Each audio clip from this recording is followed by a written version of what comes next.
안녕하세요. 전 서울에 사는 30대 여성입니다.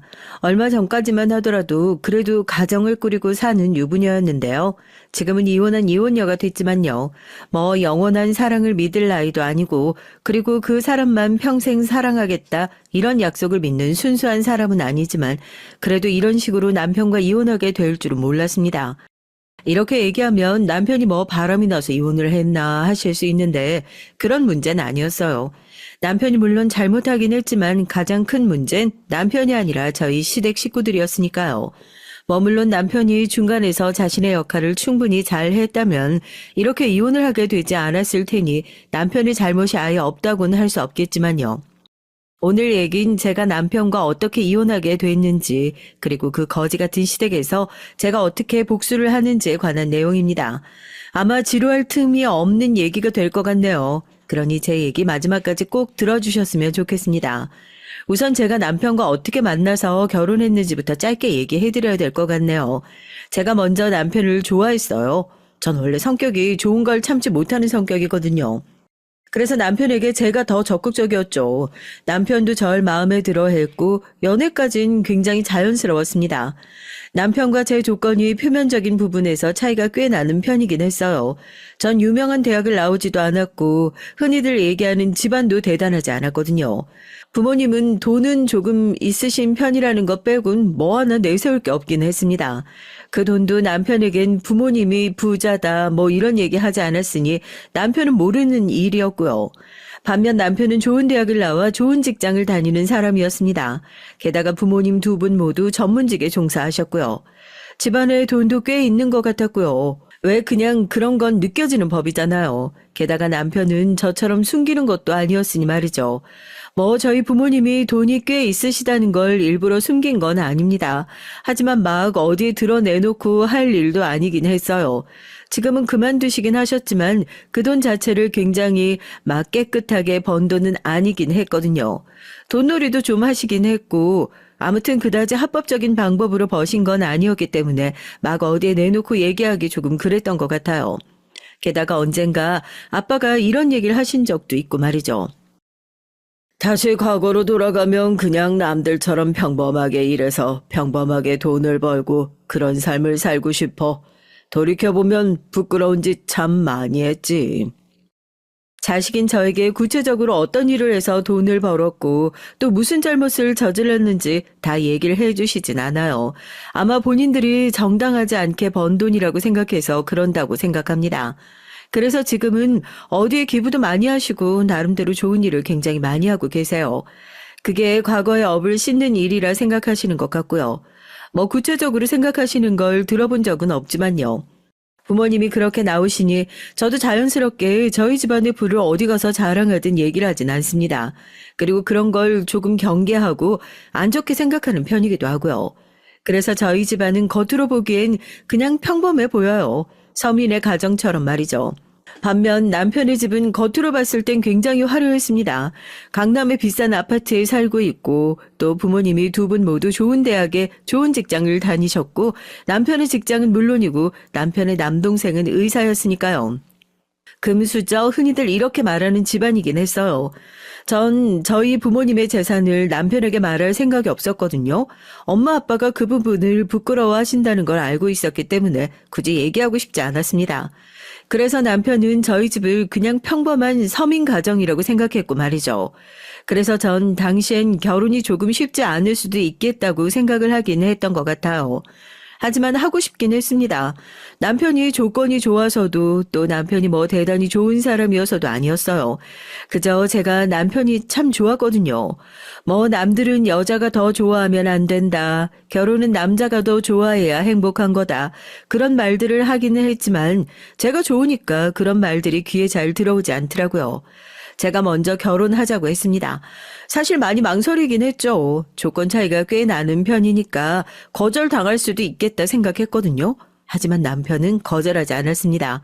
당시에 저는 그게 정말 고마웠던 것 같아요. 절 정말로 사랑하는구나 하고 생각하기도 했고 말이죠. 아마 그런 생각이 아니었다면 그 뒤에 그 험난한 시집살이를 단 하루도 견디지 못했을 거예요. 그 마음 하나 보고 견딘 겁니다. 아무튼 그렇게 남편과 결혼하기로 얘기를 한 뒤 처음으로 시댁에 인사를 갔던 날이 지금도 아주 선명하게 기억나요. 그날의 기억은 아마 꽤 오랫동안 남을 것 같다. 그날도 그렇게 생각했던 게 기억이 납니다. 시어머니가 범상치 않은 분이심을 한 번에 알 수 있었던 날이었거든요. 좋아 죽겠다고 아가씨 아니면 안 된다고 해서 허락을 하기는 하는데 우리 집이 많이 손해보는 결혼이라는 거 잘 알고 있죠? 네? 네. 솔직히 정말 그렇다고 해도 그런 말을 사람의 얼굴 앞에다 대고 하기란 쉬운 일이 아니잖아요. 그래서 적잖이 당황했던 것 같네요. 하지만 시어머니는 멈추지 않고 본인이 하고 싶은 말들을 하셨습니다. 처음 보는 예비 며느리한테 말이죠. 그러니까 감사하게 생각하고 정말로 잘해야 되는 거예요. 꽤 험난한 시집살이가 될 거라는 건 그 순간에 바로 알 수 있었어요. 만약 제가 남편을 조금만 덜 사랑했고 그리고 제가 조금만 더 똑똑했다면 그 자리에서 바로 도망갔을 겁니다. 그리고 저도 알고 있어요. 예사 시어머니가 아니다 도망가야 한다 하는 걸 말입니다. 하지만 그렇게 할 수는 없었어요. 머리로는 그렇게 생각하면서 말이죠. 남편과 결혼이 꼭 하고 싶었거든요. 그래서 제 스스로 세뇌를 할 수밖에 없었습니다.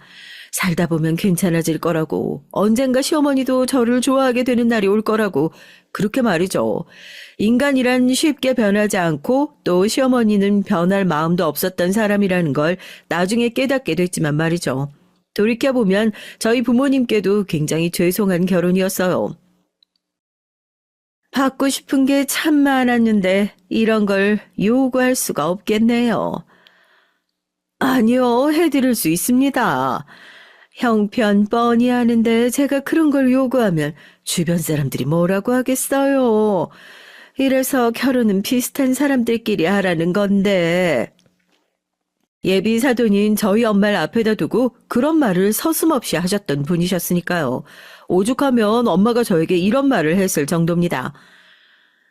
네가 너무 좋아하는 것도 알겠고 좋은 집안이라는 것도 알겠는데 이 결혼 한 번 더 신중하게 생각해보는 게 어떻겠니? 엄마는 아무래도 네 시어머니 될 사람이 걸린다. 고생길이 너무 뻔하게 보여. 아무래도 그런 시어머니의 모습을 본 엄마로선 걱정을 안 하실 수가 없었을 거예요. 그리고 그 마음을 충분히 이해하고도 남고요. 전 엄마를 이런 말들로 설득했습니다. 결국 아무것도 이루어지지 않았지만요. 그래도 가족으로 살다 보면 나아질 거야. 처음부터 널 좋아하는 집으로 갔으면 싶은 거지, 엄만. 이 사람이랑 꼭 결혼하고 싶어. 그리고 내가 잘하면 언제 그 진심이 통하지 않을까? 엄마는 그런 제 말을 듣고 하는 수 없이 허락을 하셨어요. 지금 돌이켜 생각하면 너무 죄송한 부분입니다. 그때 그렇게 설득해서 한 결혼인데 결국은 엄마가 걱정한 그 문제로 이혼하게 된 거니 말이죠. 사실 그보다 더 큰 불효가 어디 있을까 싶어요. 아마도 전 그래서 더더욱 한 번에 이혼할 수 없었던 것 같기도 합니다. 모두가 그 부분을 염려하고 걱정했는데 제가 잘해보겠다고 자신 있다고 이 사람이랑 결혼하고 싶다고 모두를 설득해서 한 결혼이니까요. 결국 이 결혼이 실패로 끝나게 되었다는 걸 많은 사람에게 알리기 싫었기도 했던 것 같아요. 걱정과 우려가 많이 섞인 결혼을 했어요. 신혼여행이 정말로 행복했거든요.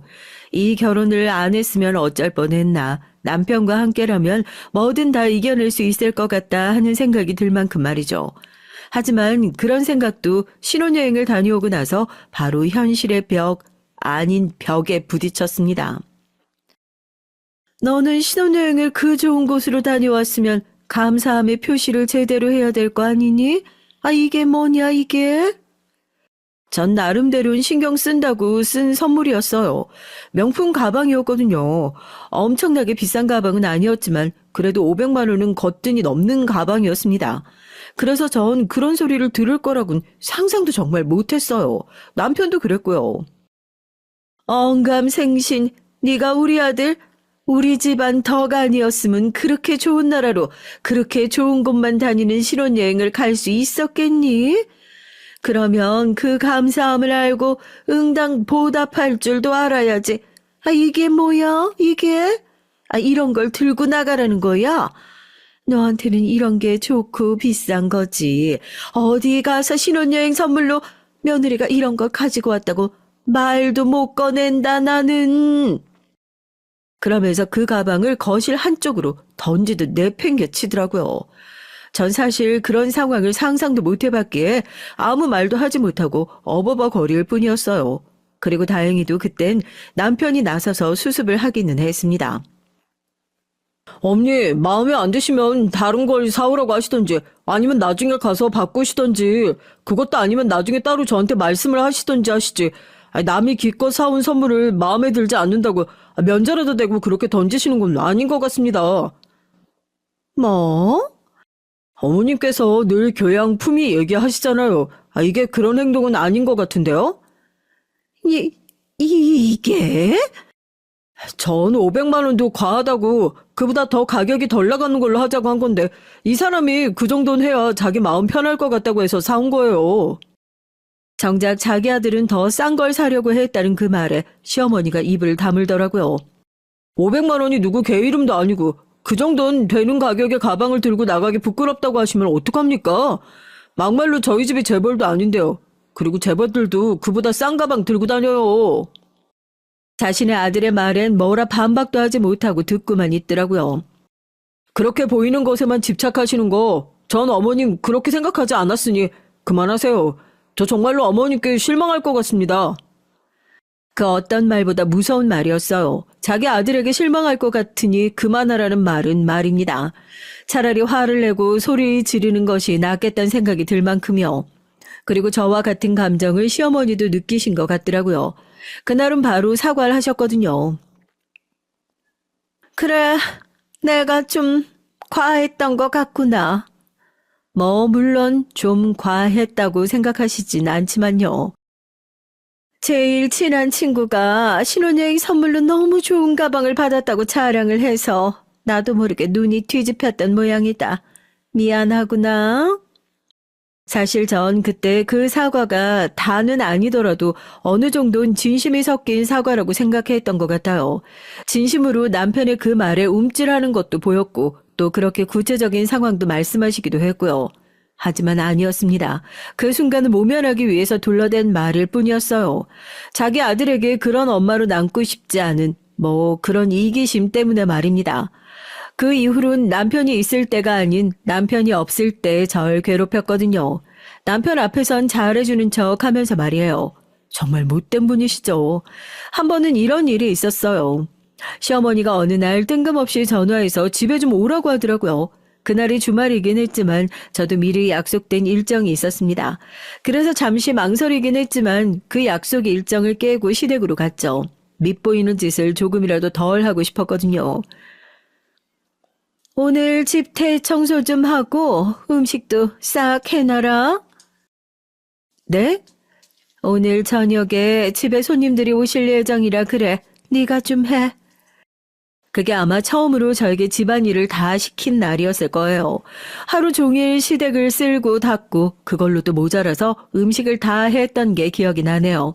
정말 다음날 몸살이 났을 정도로 힘들었어요. 살면서 그렇게 몸이 힘들었던 날은 처음이란 생각이 들 정도로 열심히 했습니다.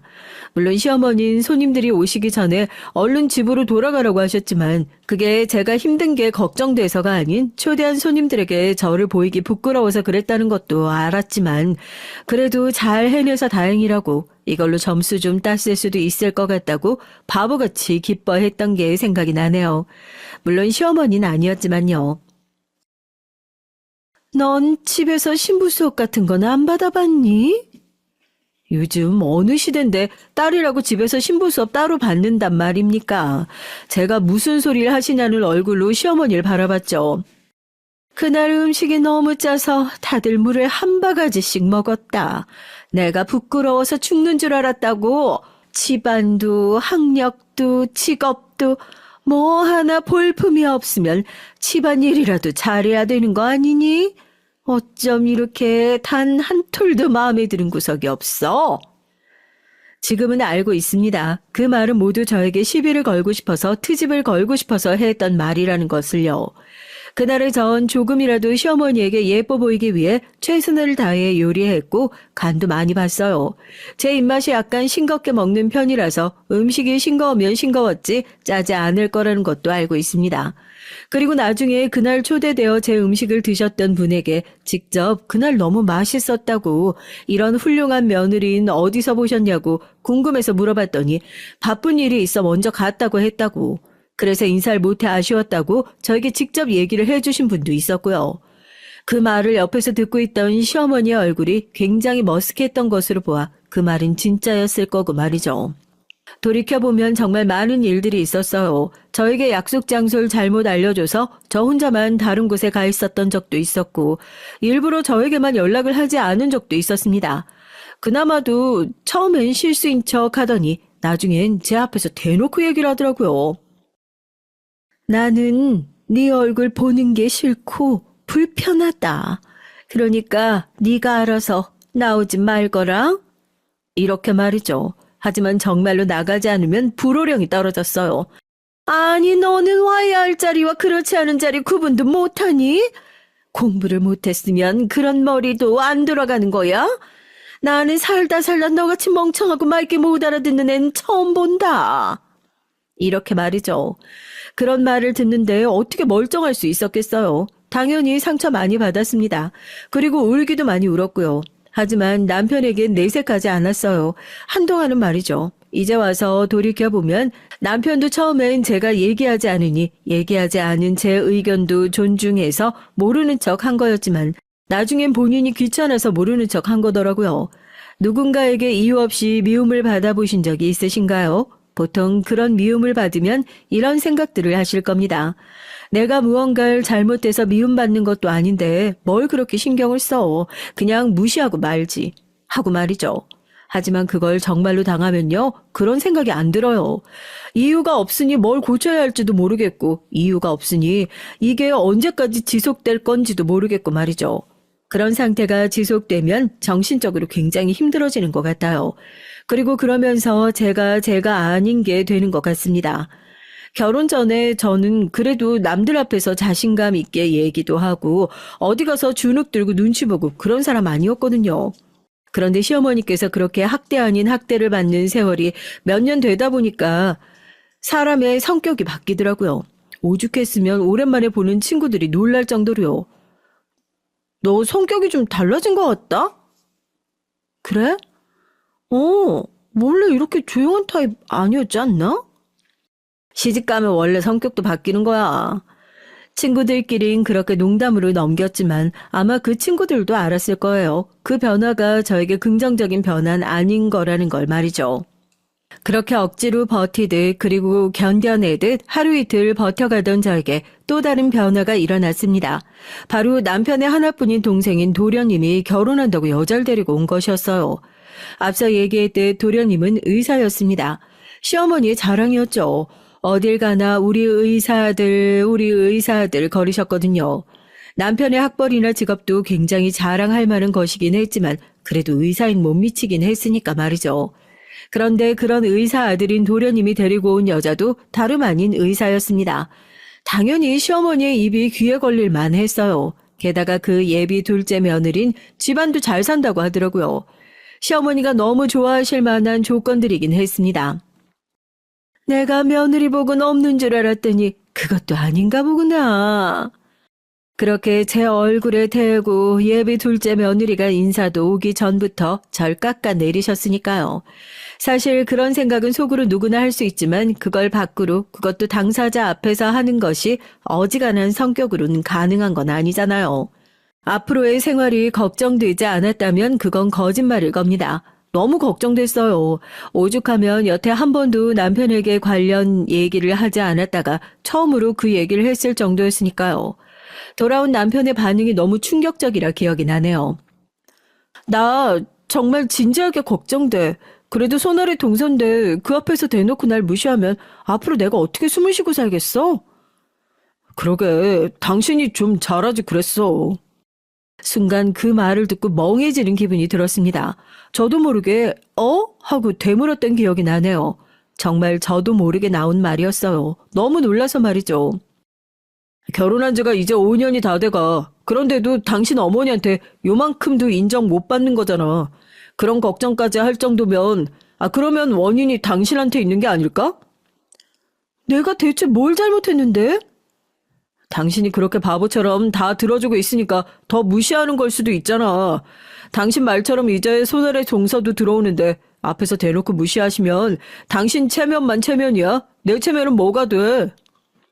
그 와중에 본인의 체면 걱정을 하고 있더라고요. 내가 도대체 뭘 잘못한 건지, 난 입을 다물고 시키는 대로 다 했을 뿐인데 하는 생각이 들면서 억울해서 눈물이 나올 것 같은 기분이 들었습니다.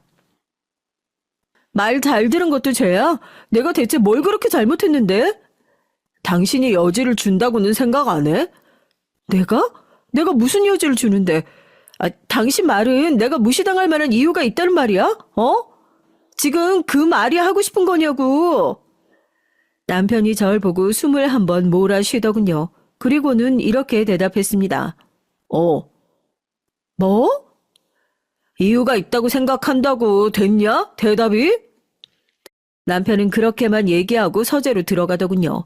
쾅 하는 소리를 내며 닫힌 문을 보고 그 자리에서 주저앉았던 게 기억이 납니다. 그리고 그날 정말 하염없이 울었던 것 같아요. 아마 제 인생에서 가장 많이 운 날을 꼽으라면 그날이 되지 않을까 싶네요. 그만큼 많이 울었어요. 남편을 향해 뭐라 따질 생각도 들지 않았습니다. 그냥 남편이 그런 생각을 하고 있다는 것 그 자체가 저에겐 엄청나게 큰 충격이었으니까요. 내가 여태 누굴 위해서 참았는데 내가 여태 이렇게 당하고 있었던 이유가 뭔데 하는 생각이 들더군요. 오로지 남편 하나만 보고 참고 인내하던 세월이 다 소용없다는 생각이 들었습니다. 마치 그런 것들이 쓰레기통으로 내던져진 기분이 들었던 것 같아요. 아마도 그날 결심을 하게 된 게 아닐까 하는 생각이 들기는 해요. 무슨 결심이냐고요? 더 이상 이 집안의 며느리로 그리고 저 남자의 아내로 살 수 없겠구나 하는 생각과 결심 말입니다. 아이가 안 생기는 문제로 정말 많이 스트레스를 받아야 했었는데 어떻게 보면 이렇게 되려고 들어서지 않았나 하는 생각이 드네요. 그러던 중에 그 일이 터졌습니다. 오늘은 일찍 와서 식사 준비를 좀 해라. 그날은 도련님과 결혼하기로 한 여자가 정식으로 집에 인사 오는 날이었어요. 저녁 식사 준비를 하러 저더러 이른 시간부터 집으로 오라고 한 겁니다. 사실 그 순간부터 서러웠습니다. 제가 인사를 왔을 땐 별로 준비한 것 같은 식사가 아니었거든요. 그런데 저한텐 뭐를 해라 하는 말을 하는 시어머니를 보면서 그때가 생각났고 말이죠. 왜 그런 차별을 노골적으로 받을 때 조금 서럽잖아요. 그리고 그 중에서 가장 서러운 것이 먹는 걸로 사람을 차별할 때고 말입니다. 냉장고에 소고기 사놓은 거 있는데 그것도 좀 꺼내놓고. 그렇게 얘기하는 시어머니에게 작게 네 하고 대답을 한 뒤 냉장고를 열었는데 너무 서러운 마음이 막 몰려왔어요. 딱 봐도 엄청나게 비싸 보이는 한우가 곱게 포장된 채로 그 안에 들어있더라고요. 전 입술을 꽉 깨물었습니다. 그러지 않으면 눈물이 날 것 같았거든요. 저 위에 내가 전에 얘기했던 그 그릇 있지? 그거 꺼내서 소고기 잘 세팅 좀 해놔. 그 그릇을요? 제가 그렇게 되물은 이유는 하나였습니다. 그 그릇은 엄청나게 비싼 명품 그릇이었거든요. 평소엔 저에게 손도 대지 못하게 하는 그릇이었습니다. 그래, 그거. 어지간한 집안이라는데 그런 그릇도 다 알아볼 거 아니냐? 그러니 더 있어 보이게 그리고 좋은 걸로만 내놔야지. 하루 종일 음식을 하고 또 가장 좋은 그릇을 꺼내 그것들을 차리는 내내 전 입에 음식 하나 넣지 않았어요. 정확히는 그럴 시간도 없었고요. 시어머니가 눈에 불을 켜고 모든 걸 감시하셨기에 그럴 수도 없었습니다.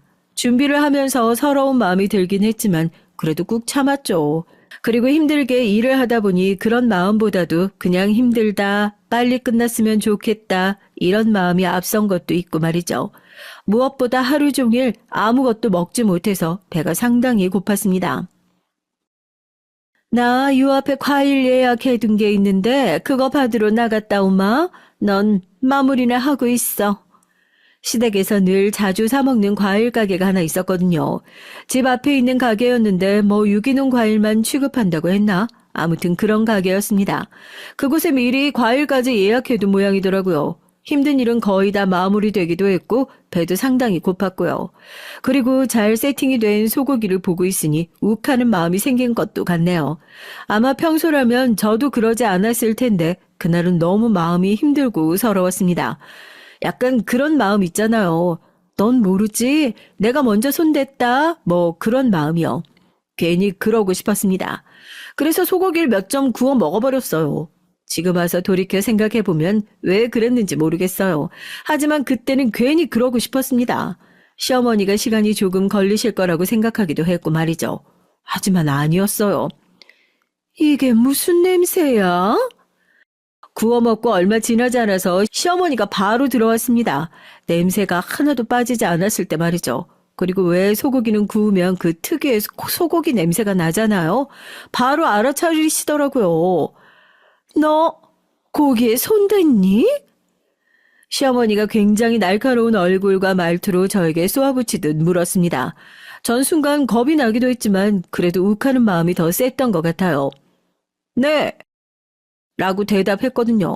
뭐 솔직히 그땐 그냥 될 대로 되라는 마음이기도 했던 것 같아요. 막상 그렇게 들키고 보니 오히려 마음이 편안해지는 것도 같았습니다. 너 미쳤니? 그럼에도 불구하고 시어머니의 그 외침에 움찔하게 되긴 하더라고요. 시어머니는 굉장히 무서운 얼굴을 하고 저를 향해 저벅저벅 걸어오셨습니다. 그 얼굴을 보니 저절로 뒷걸음질이 쳐지더라고요. 이런 미친년이 이 비싼 소고기를 네가 처먹어? 시어머니는 그렇게 얘기를 하시고는 제 뺨을 올려붙이셨어요. 정말 순식간에 일어난 일이라 피할 새도 없었어요. 그 날이 태어나서 제가 누군가에게 처음으로 뺨을 맞았던 날이었던 것 같아요. 그것도 소고기를 먹었다는 이유로 시어머니에게 말이죠. 제가 얘기하고 있지만 정말 어이가 없는 이유네요. 이 되먹지 못한 내가 니네 나가리에 들어가라고 이렇게 비싸고 좋은 소고기를 사다 줬는 줄 알아? 어? 어디서 누가 먹을 걸 네가 처먹고 있어? 어? 앞서 얘기했듯 원래 차별 중에서도 제일 서러운 게 먹는 거로 사람 차별하는 거잖아요. 지금 이 사연을 듣고 계신 분 중에서도 먹는 것으로 차별을 당해본 적이 있는 분이라면 제 마음을 100% 이해하실 겁니다. 정말 너무 서러웠어요. 그걸로 차별받고 뺨까지 맞는다는 게 말입니다. 이게 맞을 정도의 일이에요? 제가 그렇게 되물었던 것 같아요. 시어머니가 잠시 절 놀란 얼굴로 바라보는 게 보였습니다. 제가 그렇게 되받아친 건 그때가 처음이었거든요. 언제나 네네 하고 고개를 숙였으니까요. 너 지금 나한테 말 대답한 거니? 이게 지가 잘못해놓고 정말 미친 거야? 어? 손님 음식에 먼저 손을 대서 화가 나실 순 있어요. 그런데 이게 며느리 뺨까지 올려붙이면서 2년 전년 하실 일이냐고 묻는 건데요? 아마 그때 제가 세상에서 제일 논리적이었던 것 같네요. 사람이 극도로 분노가 일면 되려 그렇게 차분해지면서 해야 할 말이 빠릿빠릿하게 생각이 나기도 하더라고요. 아니 어쩌면 그때 제가 멀쩡한 저였을지도 모르겠네요. 그간은 잃었던 저의 원래 모습 말입니다. 이게 지가 지금 잘못해놓고 너 정말 더 맞아볼래? 어디서 주제도 모르고 누가 먹을 것에 손을 대? 그래놓고도 잘했다는 거야? 너 지금 시어머니한테 눈 동그랗게 뜨고 뭐하는 짓이야? 어? 시어머니는 그렇게 얘기를 하면서 손가락으로 제 어깨를 밀더군요. 굉장히 기분 나쁘게 말이죠. 전 그 순간 생각했습니다. 아, 오늘이 마지막 날이구나. 내가 이 집 안에 며느리로 사는 날이라고 말입니다. 그리고 시어머니의 손목을 탁 하고 잡았죠. 너 지금? 시어머니는 굉장히 당황해서 말까지 더듬으시더라고요. 전 그런 시어머니를 똑바로 바라봤습니다. 그러곤 이렇게 말했어요. 아, 진짜 더러워서 못 해먹겠네. 하고 말이죠. 저의 그 말에 시어머니의 눈은 더 커질 수밖에 없을 만큼 커졌어요. 뭐? 오늘부로 아줌마 며느리 반납할게요. 뭐라고? 말귀 이렇게 못 알아들어요? 그러면서 누가 누구대로 멍청하대. 오늘부로 아줌마 며느리 안 한다고요, 아줌마. 시어머니가 입만 뻐끔거리며 서 있고 전 옷을 입었습니다. 그리고 가방을 챙겨 들고 그 집을 나왔어요. 이 한마디를 마지막으로 남기고서 말이죠. 아줌마, 뒤졌어. 라고 말입니다. 제 인생에서 가장 통쾌했던 순간, 한순간을 꼽으라면 그 말을 내뱉은 그 순간이 아니지 않을까 싶어요. 물론 그 뒤에도 계속 통쾌한 일들이 생겼지만 그 말을 뱉는 그 순간이 가장 짜릿했던 것 같습니다. 전 그대로 그 집을 나와서 저희 집으로 가서 짐을 챙겼어요. 그리고선 뒤도 한번 돌아보지 않고 바로 친정으로 향했습니다. 분명히 시댁에서 나올 때와 집에서 짐을 챙겨 나올 땐 뭔가 다부진 마음을 가졌던 것도 같은데 부모님의 얼굴을 보는 순간 무너졌던 것 같아요. 벽이 허물어지듯 마음이 무너졌습니다. 그러곤 하염없이 눈물이 나왔어요. 아마도 그간 쌓았던 것이 다 허물어지는 순간이었던 것 같네요. 부모님을 보면 왜 그런 마음이 들잖아요. 당연히 저희 부모님은 굉장히 놀라셨습니다. 여태 그렇게 지낸다는 말 한마디 없다가 갑자기 짐을 싸들고 찾아와선 그렇게 울어댔으니 어느 부모님이 놀라지 않으실 수 있겠어요. 지금에 와서 돌이켜 생각해보면 제가 정말 큰 불효를 저지른 것 같아서 마음이 무거워지네요. 모든 것을 다 얘기했습니다. 당연히 부모님은 크게 분노하셨고요. 그리고 당장이라도 시댁으로 쳐들어갈 기세셨어요. 그런 걸 제가 말렸거든요. 이 일로 부모님에게 어떤 안 좋은 영향이 가진 않았으면 하는 생각이 가장 컸거든요. 불효는 이것으로 족하니까요. 그 일이 있고 당일은 휴대전화에 불이라도 지를 태세로 시어머니와 남편이 번갈아 가며 전화를 해왔습니다. 제가 그들의 전화를 단 한 통도 받지 않자 각자 문자를 남기더라고요. 너 정말 죽고 싶어서 환장을 했구나. 내가 널 가만둘성 싶으냐? 이게 어디서 자기 주제도 모르고 나한테 기어올라? 우리 집안 같은 집안에 시집 왔으면 엎어져서 내가 하는 말이 법이라 생각하고 받아들여야지. 넌 이제 우리 집안에 다시는 발들일 생각하지 말거라. 며느리 반납? 웃기고 자빠졌네. 너 같은 며느리가 내 며느리 안 한다고 하면 가장 반가울 사람은 다른 사람도 아닌 바로 나야. 이렇게 나가면 내가 뭐가 돼? 아무리 화가 나는 일이 있다고 해도 이런 식으로 나가는 건 아니지. 얼른 들어와서 일단 어머니께 사과드리고 나랑 다시 얘기하자. 당신도 이런 선택한 걸 후회하고 있다는 거 알아. 그러니까 내가 이렇게 얘기할 때 들어와. 더 늦어지다간 돌이킬 수 없어. 거의 반협박이더라고요. 우습지도 않았어요. 전 그 집에 다시 들어갈 생각 따윈 요만큼도 하고 있지 않은 상태였으니까요. 전 일단 고소장을 제출했습니다. 그간 시어머니가 저에게 해온 것 중에 남아있는 것들을 최대한 박박 끌어 모아서 말이죠. 이혼 성립은 손쉽게 될 수 있을 거라고 하더군요. 그리고 위자료를 물어봤는데 제가 예상한 금액만큼 되지 않았습니다. 위자료를 받고 싶었던 이유는 제가 돈이 필요해서가 아니라 그들에게 어떻게든 타격을 주고 싶어서였거든요. 그런데 그 받을 수 있다는 돈으로 타격은커녕 가렵지도 않을 것 같더라고요. 그래서 다른 복수의 방법을 생각했습니다. 저희 아빠는 투명하게 돈을 버신 건 아니지만 그래도 그만큼 험한 일을 하시는 분들 그리고 나쁜 짓을 저지른 사람들을 잘 알고 있었습니다. 그들과 친하다기보다 그들과 거래를 할 수 있는 사람이었던 거죠. 그래서 아빠에게 부탁을 해서 사람 하나를 소개받았어요. 그리고 그 집안의 모든 것들을 조사해달라고 했죠. 재산이 얼마나 있는지 그리고 각자의 가족에게 약점은 없는지 그런 것들 말이죠. 당신 대단한 약점을 하나 잡는다기보단 그냥 털어서 먼지 안 나는 사람 없으니까 하는 심정으로 그런 부탁을 했던 것 같아요. 그런데 이게 무슨 일인지 상상도 하지 못했던 뭔가가 얻어 걸린 겁니다. 정말 상상도 못 해본 것이었어요. 이게 정말이라고요? 그렇다니까요. 정말입니다. 그 친부랑은 계속 만나고 있어요. 세상에. 그게 뭐였냐고요? 다름 아닌 도련님이 시아버지의 아들이 아니라는 것이었습니다. 그러니까 시어머니의 아들은 맞는데 시아버지의 아들은 아니었어요. 시어머니가 외도로 밖에서 만들어 온 아이였던 겁니다. 그 사실을 가족들 모두 모르고 있었던 거고요. 전 그 모든 자료를 받아봤습니다. 시어머니가 도련님의 친부라는 그 중년의 남자와 만나는 장면들과 어떻게 했는진 몰라도 이미 친자라는 검사까지 다 받아서 저에게 확인서까지 주셨더라고요. 세상에 정말 돈으로 안 되는 것이 없다는 생각이 들었던 것 같습니다. 시어머니를 만났죠. 제가 먼저 만나자고 했습니다. 왜? 무릎 꿇고 사과할 마음이 생겼니? 제가 뭘 잘못했다고 어머니께 무릎을 꿇어요? 뭐 그러면 나는 왜 불러낸 건데? 그리고 넌 아직 잘못을 빌 생각이 없다는 거야? 어? 너 때문에 그날 내 기분도 안 좋고 또 너 없어서 어디 갔냐고 묻는 것 때문에 그날 인사 자리가 얼마나 어색했는지 알아? 전 모르죠. 이게 어디서 약을 처먹었나? 그런 시어머니를 가만히 바라보다 봉투 하나를 던졌습니다. 그리고 이렇게 말했어요. 미쳤냐? 약을 처먹었냐? 뭐 이런 말은 제가 아니라 어머님이 들으셔야 할 말 같은데요? 뭐?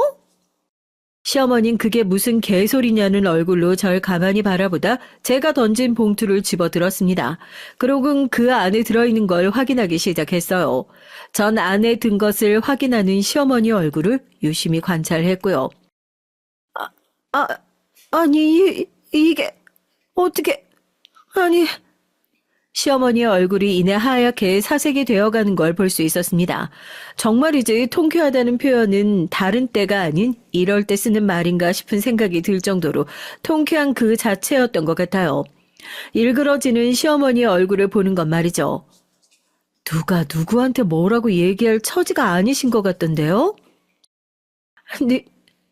네가 어떻게... 제가 여태 말씀 못 드린 게 있는데 저희 아버지가 돈이 조금 많으세요. 어머님, 아버님 재산 알아보니 저희 아버지 재산의 반도 안 되더라고요.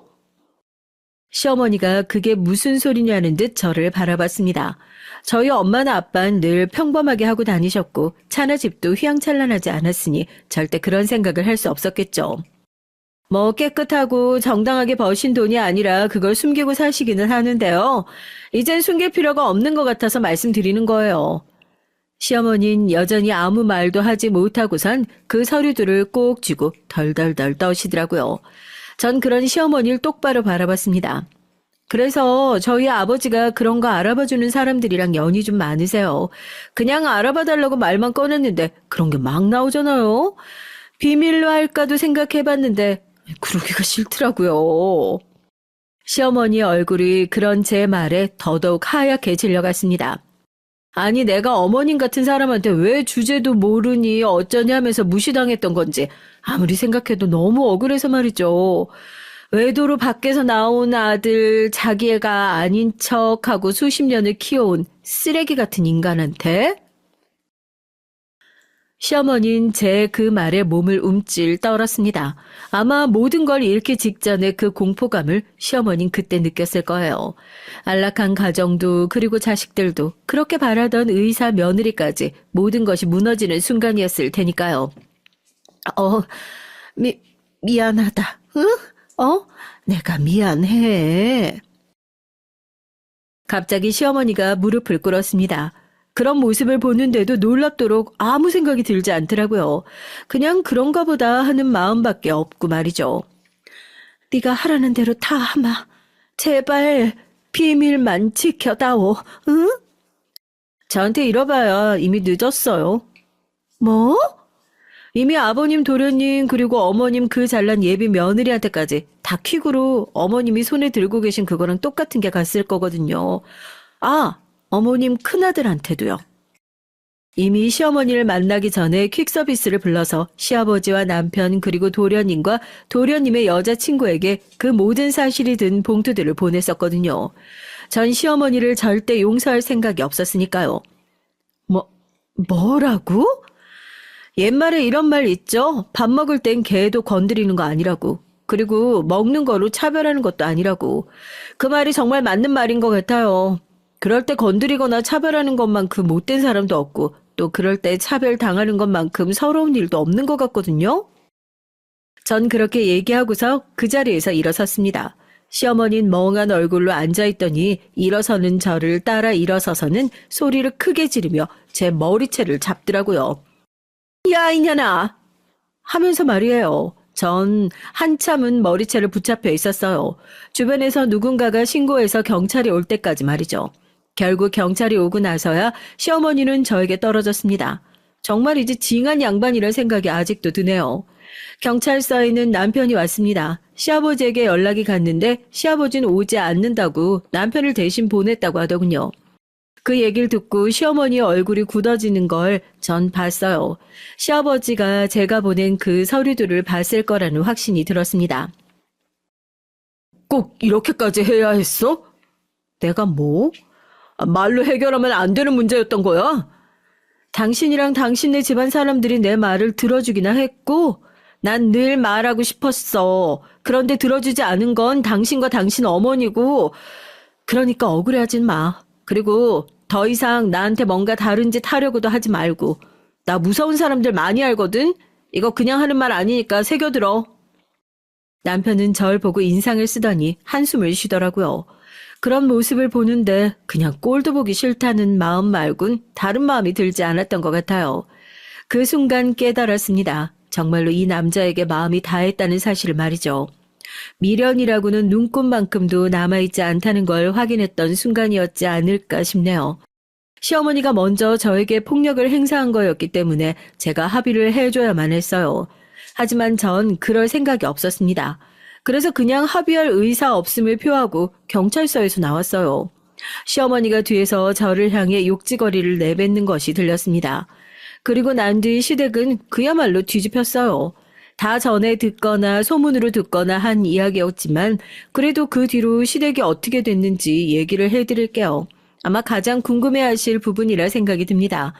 우선 당연히 도련님의 결혼은 깨졌어요. 도련님도 심리적으로 굉장한 충격을 받긴 했지만 그 도련님과 결혼하려던 여자의 집이 뒤집혔다고 들었습니다. 그런 콩가루 집안엔 딸을 보낼 수 없다고 말이죠. 그렇게 집안 자부심에 컸던 시어머니가 집안으로 까인 거예요. 어떤 심정일지 조금 궁금해지기는 했던 것 같네요. 그리고 도련님은 그대로 독립했다고 했어요. 너 말이 좋아 독립이지. 자신의 엄마와 함께 살지 않겠다라고 하고 집을 나간 거죠. 자신의 엄마의 외도로 태어난 자식이라는 걸 알게 되었을 때 그 충격은 전 겪어보지 못했으니 상상을 할 수도 없겠지만 작지 않을 충격이라는 것쯤은 알 수 있으니까요. 이 일을 다 치르고 나서 미안한 사람 한 사람을 꼽으라면 그건 도련님이긴 한 것 같아요. 도련님은 아무런 잘못이 없긴 하니까요. 그리고 남편은 저에게 이혼 소송장을 받고 나서 한 번 연락이 왔습니다. 그냥 더 이상 시끄러운 일 만들고 싶지 않으니 합의 이혼하자고요. 그러면서 꽤 높은 위자료를 제시하더군요. 만약 소송으로 간다면 그보다 적게 받을 수밖에 없다고 변호사에게 들었습니다. 그래서 합의했고요. 그리고 또 얼마 지나지 않아서 시어머니의 이혼 소식을 들을 수 있었어요. 그 동네가 시끌벅적했대. 평생 혼외자를 아닌 것처럼 속이며 산 거잖아. 대단한 아줌마라고 난리가 났다더라. 오죽하면 우리 엄마까지 옆 동네 소식 듣고 나한테 얘기를 했겠어. 정말로 이혼했대? 안 하겠다고 울고불고 했는데 그 아저씨가 소송 걸었나 보더라고. 뭐 유책 사유가 너무 확실한 일이니까 100% 이혼으로 결론 나겠지 뭐. 그 아저씨도 불쌍해. 평생 자기 자식으로 알고 살았을 텐데. 세상에 완전한 비밀은 없다는 말이 있잖아요. 하지만 시어머니는 있다고 믿었던 것 같습니다. 그리고 만약에 그 사실이 밝혀진다 하더라도 저에 의해서 그런 식으로 밝혀질 거라고는 생각해보지 못했겠죠. 나중에 전해 들은 얘기지만 시어머니가 한 번은 저희 집으로 찾아왔었다고 하더라고요. 절 가만두지 않겠다고 말이죠. 다행인지 아닌지 몰라도 당시에 집에 제가 없었고 그 장면을 아빠가 보게 됐다고요. 아빠가 시어머니에게 뭐라 얘기를 하니 시어머니가 사색이 되어 돌아가셨다고 해요. 저희 아빠가 화가 나면 굉장히 무서우신 분이시거든요. 과거 그런 일을 하셨다는 걸 아빠가 화가 나면 그랬구나 하고 깨닫게 될 만큼 말이죠. 그 얘기를 듣고서 다시는 시어머니가 날 찾아오는 일은 없겠구나 하는 생각을 했던 것 같습니다. 그리고 정말로 지금까진 한 번도 연락조차 해오신 적이 없기도 해요. 언제 어디서 무슨 업보로 돌아올지 인생사 정말 한 치 앞도 알 수 없는 것 같아요. 그래서 늘 죄는 짓지 말고 살아야 하는 것 같습니다. 착하게 살지 않더라도 남에게 상처를 주는 일은 하지 않고 살아야 하는 것 같고요. 시어머니가 저에게 그러시지만 않았어도 어쩌면 그 비밀은 죽을 때까지 지켜졌을지도 모를 일이죠. 제 얘기는 여기까지입니다. 어떻게 들으셨을지 조금 겁이 나긴 하네요. 누군간 제 복수가 너무 과한 거 아니냐고 생각하실 수도 있습니다. 하지만 전 당시에 정말 죽고 싶을 만큼 괴로웠거든요. 그래서 과한 건 아니라고 생각하고 있어요. 게다가 시어머니 스스로 만든 업이잖아요. 억울하게 뒤집어 쓴 게 아니라요. 전 이제 그만 사연을 줄일게요. 마지막까지 제 얘기 들어주셔서 감사합니다. 늘 건강하고 더 좋은 일만 가득하시길 바랍니다. 저도 그럴 수 있길 바라주세요. 안녕하세요. 전 40대 후반의 여자입니다. 근래 있었던 황당한 사건이 있어서 사연을 적게 됐어요. 평소에 즐겨 듣던 채널이라 이번에 제 얘기를 들려드릴까 하고 보내봐요. 전 몇 달 전까지만 해도 지극히 평범한 전업주부였습니다. 어머니가 쓰러지기 전까지 말이죠. 평상시 건강하셨던 분이시라서 이렇게 일이 생길 줄은 꿈에도 몰랐던 일인데요. 여러분은 삶에 있어서 큰일을 겪어보신 적이 있으신가요? 저 같은 경우엔 어머니가 돌아가시면서 예상치 못했던 일들이 생겼어요. 정말 예상하지도 못했던 일이고 저에겐 마음이 아픈 일이라서 꺼내기가 어려웠지만 용기 내어 이렇게 사연을 보내봅니다. 사람은 살아가면서 중요한 부분이 바로 건강이 아닐까 싶어요. 저도 운동이나 식단을 열심히 하면서 관리를 해주고 있는데 저희 엄마께서는 특히 저보다 더 열심히 운동을 하시던 분이셨거든요. 그렇다 보니 자연스럽게 건강하게 지내시는 건 물론 아버지와도 사이가 좋으셔서 두 분이 등산을 가시는 일도 많았습니다. 워낙 건강하게 지내시던 분이라서 그런지 항상 엄마는 정말 오래 사실 거라고 생각을 하면서 살았거든요. 하지만 이번 일을 통해서 사람은 정말 어떻게 될지 모른다는 게 어떤 뜻인지에 대해서 이해를 할 수 있었어요. 그날도 평소와 같이 집안일을 하고 있는데 아버지께서 다급하게 저에게 연락을 하셨습니다. 네, 아빠 무슨 일이세요? 설거지 중이라서 전화 못 받았어요. 예, 지혜야 얼른 병원으로 와야겠다. 네 엄마 지금 일하다 쓰러져서 의식이 없는 상태야. 나도 가고 있으니 병원에서 보자꾸나. 엄마가요? 갑자기, 이게 무슨 일이에요? 바로 갈게요. 전 그 전화를 끊고 바로 뛰어나갈 수밖에 없었어요. 평소 건강하고 힘있던 엄마가 왜 갑자기 쓰러지셨을까, 혹시 사고가 있었던 건 아닐까 하며 불안한 마음을 안고 도착한 병원에선 생각지도 못한 얘기를 들었습니다. 어머니께서 뇌혈관이 터지면서 쓰러지신 것 같아요. 지금으로선 가망이 있는 상태는 아니셔서 가족분들이 마음의 준비를 하시는 게 좋을 것 같습니다. 죄송합니다. 건강하시던 분이 갑자기 이렇게요? 선생님, 저희 엄마 좀 살려주세요. 이렇게 못 보내요. 죄송합니다. 의사 선생님의 절망적인 소리에 전 소리 내 울 수밖에 없었고 곧이어 도착하신 아버지께서도 슬픔에 잠기셨습니다. 그동안 행복하게 지냈던 저희 가정이 무너지는 느낌이 들더라고요. 제 연락을 받았던 남편도 곧이어 병원에 도착했죠. 장인어른, 여보 이게 무슨 일이야? 장모님이 쓰러지셨다니. 여보 어떡하지? 나 엄마 없으면 안 되는데 의사 말론 가망이 없대. 어떡하지? 너무 무서워. 내가 있잖아. 걱정하지 말고 일단 밥부터 챙겨. 힘이 있어야 옆을 지켜드리지. 밥 먹을 힘도 없어. 엄마가 저러고 계신데 어떻게 밥이 들어가? 당신이 어떤 말 하는지 잘 알아. 근데 말했잖아. 당신이 힘이 있어야 하는 거라고. 간호하려면 여보도 신경을 써야지. 남편의 말에 저도 동의를 하고 식당에 가서 천천히 밥을 먹었습니다. 밥이 코로 들어가는지 목으로 넘어가는 건지도 모를 기분으로 식사를 마치고 간병인이 한 명밖에 되지 않는다고 해서 아버지와 번갈아 가며 간호를 시작했어요. 쉽지 않은 일이었지만 그래도 엄마를 위해서라면 시간을 내서 간호를 해드릴 수 있었습니다. 남편도 이해를 해줬고 저도 지치긴 했지만 희망을 놓고 싶지 않았던 마음이 컸던 것 같아요. 한동안 제가 힘들게 간호를 하면서 엄마가 회복하실 거라고 믿으면서 희망을 놓지 않고 있었거든요. 엄마가 워낙 건강하시기도 했고 무엇보다 제가 갑작스러운 이런 일을 겪으면서 왜 뇌출혈이 생겼을까라는 생각이 들었거든요. 다양한 원인들이 있었지만 평소 혈압이 높으셨던 분들이 갑자기 이렇게 쓰러지면서 안 좋아지는 경우도 꽤 있다더라고요. 아버지께 물어보니 얼마 전부터 어머니가 두통이 있으셨다고 하셨고 혈압도 관리를 잘 하고 있었는데 갑자기 이러게 된 게 속상하다고 하셨습니다. 하지만 의사 선생님께서 엄마의 상태를 설명해 주시는데 그 말을 듣고 저흰 깜짝 놀랄 수밖에 없었습니다. 어머님이 평소에 질병도 있으셨는데 가족분들 모두 알고 계셨나요? 그동안 혈압 말고는 따로 문제가 없었다면 저한테 얘기한 건 없었어요. 아무래도 환자분께선 당뇨도 있으시고 갑작스럽게 뭔가 피로가 높아지면서 뇌출혈이 생긴 것 같아요. 그럴 리가요. 그럼 저에게 말이라도 해줬을 텐데 몸이 많이 안 좋은 상태인가요? 혈관 상태도 좋지 않고 지금 상태로 봤을 땐 지켜봐야 할 것 같습니다.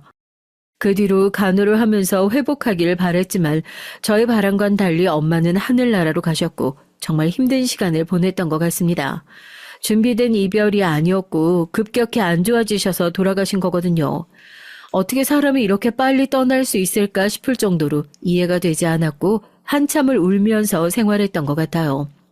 가장 가까운 사람이 돌아가신 적이 없었던 터라 이 허망한 감정을 잠재울 수 있는 방법이 없었어요.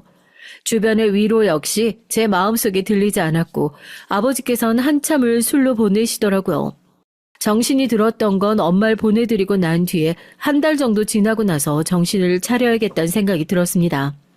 이대로 생활하는 건 엄마께서도 원치 않으실 것 같았고 저 또한 가정이 있으니 정신을 차리고 살아야겠다는 마음뿐이었어요. 아버지께도 찾아가고 힘든 시간을 함께 이겨나가며 회복하기 위해 여행도 가고 울고 웃으며 시간을 보냈습니다. 아직 엄마가 떠나셨다는 게 믿기지가 않네요. 그러게 말이다. 2달 사이에 많은 일이 있었구나. 그래도 이 시간을 보내면서 엄마를 위해서라도 제대로 살아야겠다는 생각을 했어요. 앞으로는 슬픔에만 빠져있지 않으려고요. 당장은 힘들겠지만 시간이 약이라는 말이 있지 않니? 엄마도 위에서 다 보고 계실 거야. 제가 아빠께도 자주 찾아뵐게요. 장인어른 걱정 마세요. 제가 잘 챙기겠습니다. 그래, 강서방 지금도 잘하고 있어. 그간 병간호하느라 신경 많이 썼지? 고생했네. 서로를 다독이며 위로했고 저희는 더 단단해지는 걸 느낄 수 있었어요. 직접 겪어보니 부모님을 보낸다는 건 마음속에 큰 구멍을 안고 사는 것과 같더군요. 아무리 노력해도 채워질 수 없는 부분들이 있었고요.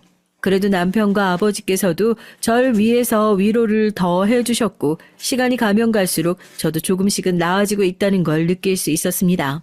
엄마의 유품을 정리할 때까지만 해도 제가 정신이 없었던 터라 아버지와 남편이 거의 다 했던 상태였는데 그제 현실적으로 생각이 들더라고요. 보이금부터 시작해서 정리해야 할 것들이 산더미라는 걸 알았는데 아버지께서 그동안 다 해오고 계셨던 것이었어요. 옷도 태우시고 정리를 할 부분들은 다 하셔서 나중엔 제가 할 것들이 없더라고요.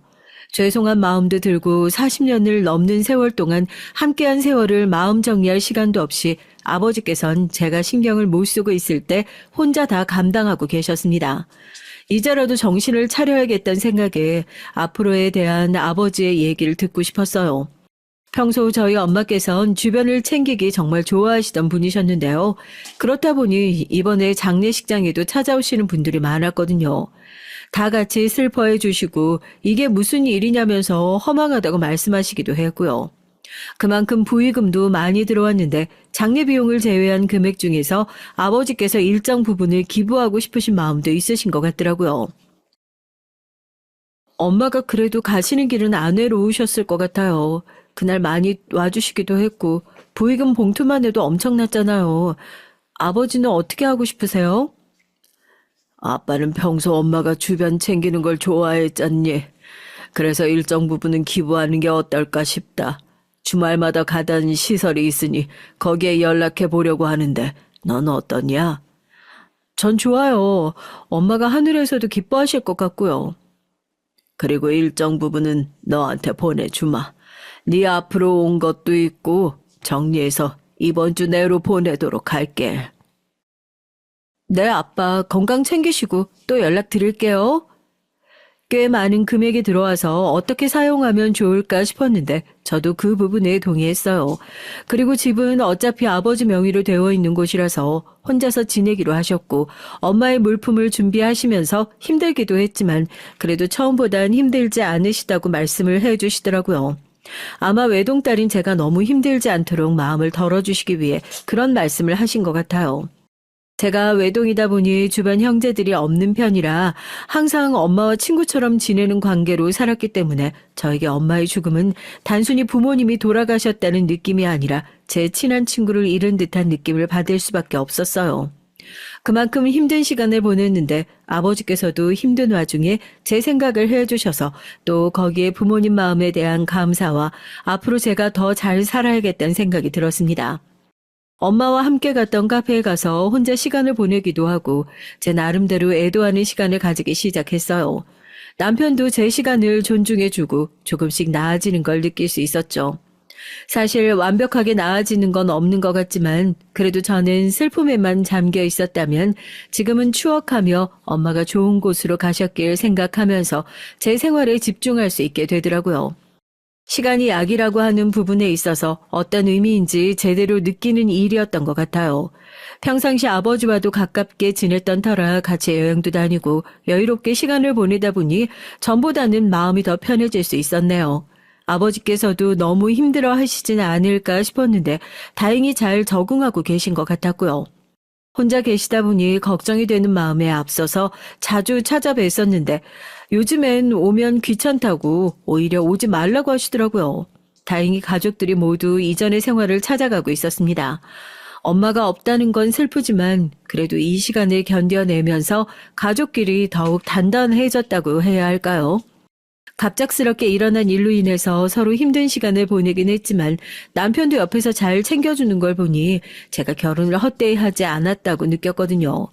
남편은 제가 병원에 있을 때도 꼬박꼬박 절 챙기던 사람이었습니다. 계속해서 절 돌봐주고 괜찮냐고 물어보면서 가끔 병원에 와서 교대해주며 저한테 밥이라도 먹고 오라고 얘기를 해주던 사람이었어요. 사실 본인의 부모님도 아닌데 이렇게까지 챙길 줄은 저도 몰랐거든요. 사위이긴 하지만 그 이상으로 가족보다 더 잘해주는 모습을 보니 저도 남편에게 고마움을 느꼈던 것 같네요. 남편의 소중함도 느끼고 요즘엔 힘든 시간을 보낸 이후에 제 할 일을 하면서 생활하고 있는데요. 그동안 엄마 병원에 다니면서 못했던 집안일도 열심히 하고 남편을 위해 식단도 신경 쓰면서 더 잘 해주게 되더라고요.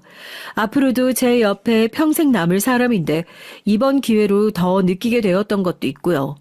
남편도 엄마가 돌아가시고 나서 한참 동안 말이 없었고 아무래도 갑자기 쓰러지셔서 돌아가신 거라 남편도 많이 당황했던 것 같아요. 저도 갑작스러워서 힘든데 남편은 오죽하겠어요. 그래서 그땐 서로 위로하면서 보내는 시간이 대부분이었고 또 남편이 제가 힘들어할까봐 혼자만의 시간을 준 것도 있어서 저도 개인적인 시간을 가지라고 남편에게 그동안 모아두었던 돈도 조금 보태서 여행을 보내주기도 했어요. 지금은 흐트러져 있던 생활들이 다 정리가 되면서 평소처럼 잘 지내고 있던 와중에 남편에게 배신감을 느낀 사건이 벌어졌습니다. 얼마 전 가족 모임에 있었던 일이었는데 시어머니가 저희 앞에서 폭탄 발언을 하신 것이었어요. 사부인이 그렇게 되신 건 정말 안타까운 일이지만 그래도 우리 지혜가 힘내면서 살았으면 좋겠다. 어머니 감사해요. 그때 장례식장에서 정신이 없어서 인사도 못 드렸는데 찾아와 주셔서 감사했어요. 당연히 우리가 가봐야지. 혼자서 그 모든 걸 어떻게 감당하겠냐. 아버지께서는 요즘 괜찮으시지? 네, 전보다 많이 나아지신 것 같고 틈틈이 제가 찾아뵙고 있어요. 너도 괜찮아 보여서 다행이다. 다른 거는 아니고 그날 보니까 사람들이 꽤 북적거리던데 사부인께서 인간관계를 잘 쌓으셨나 보다. 네, 엄마께서는 워낙 주변 잘 살피시는 분이시라서 친구분들도 많고 모임도 자주 하셨거든요. 그래서 그날 많이 찾아주신 것 같더라고요. 그럼 부의금도 어느 정도 두둑하게 들어왔겠네. 전 거기서 깜짝 놀랄 수밖에 없었어요. 저희 엄마의 부의금 얘기를 하시니까 당황스럽기도 하고 그걸 왜 궁금해 하시는지도 몰랐거든요. 제 가족의 일을 함께 슬퍼해 주시고 찾아와 주신 건 감사했지만 부의금에 관해 물어보시는 건 아니라고 생각했거든요. 어머니 부의금과 관련해선 제가 말씀드릴 게 없어요. 이미 저희 아버지와 어떻게 할지 상의도 끝났고요. 아이, 그걸 왜 남편 상의도 없이 그렇게 하니? 아무리 그래도 시댁이랑도 같이 얘기를 해봐야 되는 거 아니냐? 아니죠. 어머니 이런 부분을 왜 얘기를 하시면서 저희 엄마한테 들어온 부의금을 공유해드려야 하는 건지 잘 이해가 안 가요. 아무리 그래도 그렇지. 사부인께서 누워 계실 때 태훈이가 가서 얼마나 많이 도와드렸냐.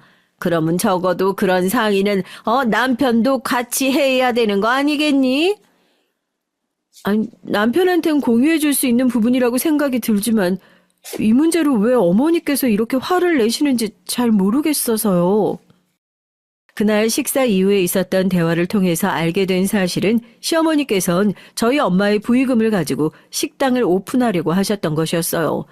듣자마자 전 어이가 없을 수밖에 없었고 남편을 바라보니 제 눈을 피하더라고요. 그래서 그날 저녁 바로 집으로 돌아와 남편에게 상황에 대해서 설명해 보라고 했습니다. 어머님이 저렇게 말씀하신 거 당신은 이미 알고 있었던 거야? 미안해. 나도 미리 말하고 싶었는데 근데 솔직히 이 부분에 대해서 나와 상의 없이 장인어른과 그렇게 정할 줄 몰랐어. 엄마 말도 틀린 건 아니잖아. 그게 무슨 소리야? 지금 어머니 말씀이 맞단 얘기야? 아니, 그렇잖아. 내가 놓은 것도 아니고 어머니 쓰러졌을 때 바로 달려갔지. 간호해드리는 건 물론 너까지 신경 써줬는데 나도 어느 정도 부의금에 대해선 받을 만한 자격이 있지 않냐? 남편을 말해 저는 어이가 없을 수밖에 없었어요. 그동안 절 잘 챙기고 엄마 간호를 도와준 게 부의금 때문이었나 생각이 들 정도로 실망스러운 말을 하더라고요. 당신이 엄마 간호 도와주고 나 챙겨준 거 정말 고맙게 생각하고 있어. 하지만 그 모든 게 부의금 때문이란 소리로 들리는데 어떻게 나한테 그럴 수가 있어? 아니, 왜 말이 그렇게 돼? 내가 돈 노리고 지금 너한테 잘해줬단 소리야? 아니, 당신 말이 좀 그렇잖아. 어떻게 그 부분에 대해서 본인 것이 있을 거라고 생각을 할 수가 있어? 그러니까 당신은 아예 내 생각은 하지 않았다는 소리잖아, 지금. 그럼 그렇게 도와주는 게 당연한 거라고 생각했어? 엄마 그렇게 돌아가시고 나서 나 잘 챙겨준 거 고맙게 생각하고 있어, 물론. 그 전일들도 모두 다 하지만 그렇다고 부의금과 관련해선 당신이 나누어야 한다는 생각을 하지 않았어. 그러니까 넌 지금까지 내 생각은 전혀 하지 않았던 거네. 아니, 왜 말이 그렇게 되는데 도대체 그리고 그 돈은 엄마한테 들어온 돈인데 그걸 왜 당신과 어머님이 얘기하는지 모르겠어. 남편의 말을 듣고 나서 더 어이가 없었던 것 같아요. 대화도 되지 않고 제가 무조건 줘야 했어야 하나요? 근데 여기서 남편 앞으로 들어온 부의금이 있지 않냐고 생각하시는 분들이 있을 것 같은데요. 그 부분의 경우 남편은 지인들이 많지 않은 편이라서 오시는 분이 거의 없었거든요. 그리고 그 돈은 남편 앞으로 온 것에 대해서 다 제가 처리해 줬어요. 제가 아무것도 안 해준 게 아니라 그 부분은 다 챙겨주되 자기에게 부가적인 걸 왜 주지 않느냐는 얘기였던 거죠.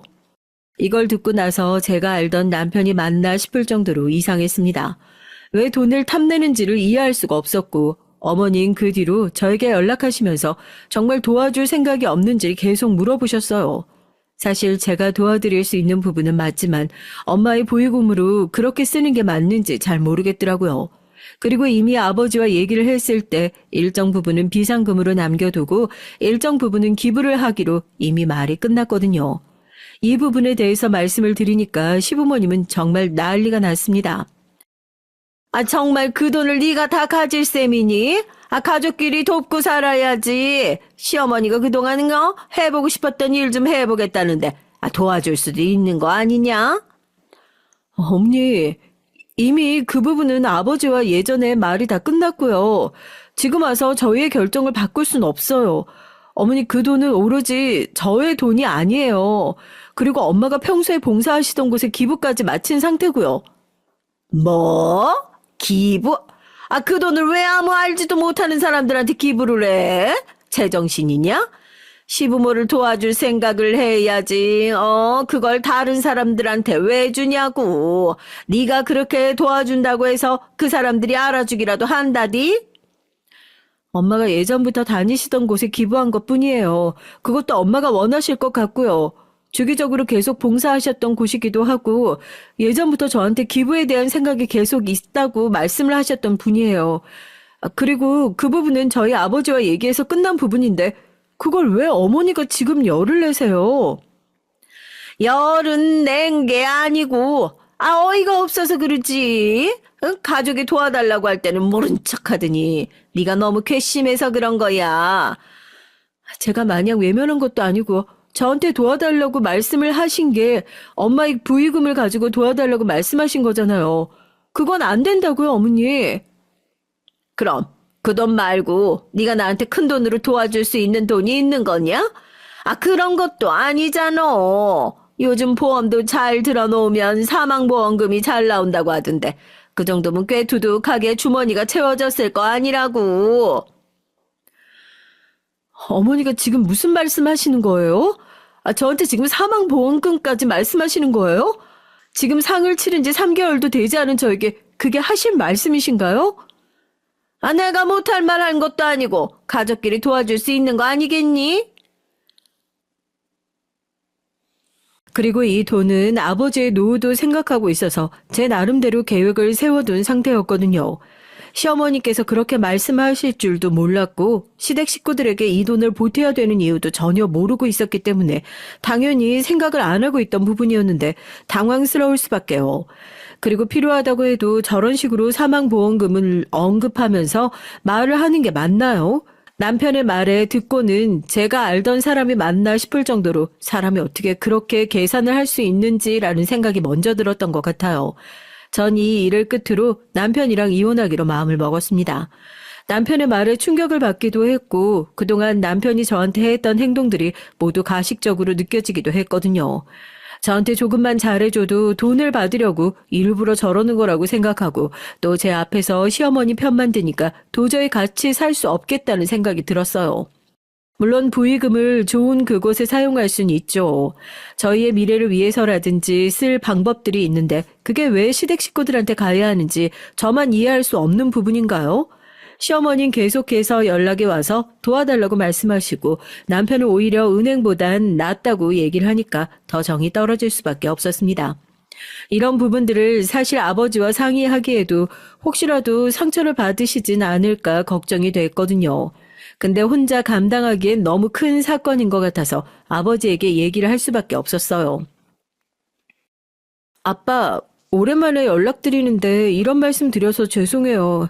자꾸 시어머니께서 가게에 대한 생각이 있으시다고 저한테 돈을 해달라고 하는데 부의금을 달라고 하시네요. 너희 시댁 식구들이 급해도 그렇지 어떻게 부의금을...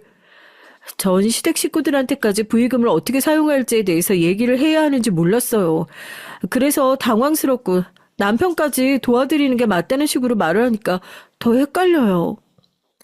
도와드릴 수야 있겠지만 그걸 지금 얘기한다는 게 난 이해가 가지 않는구나.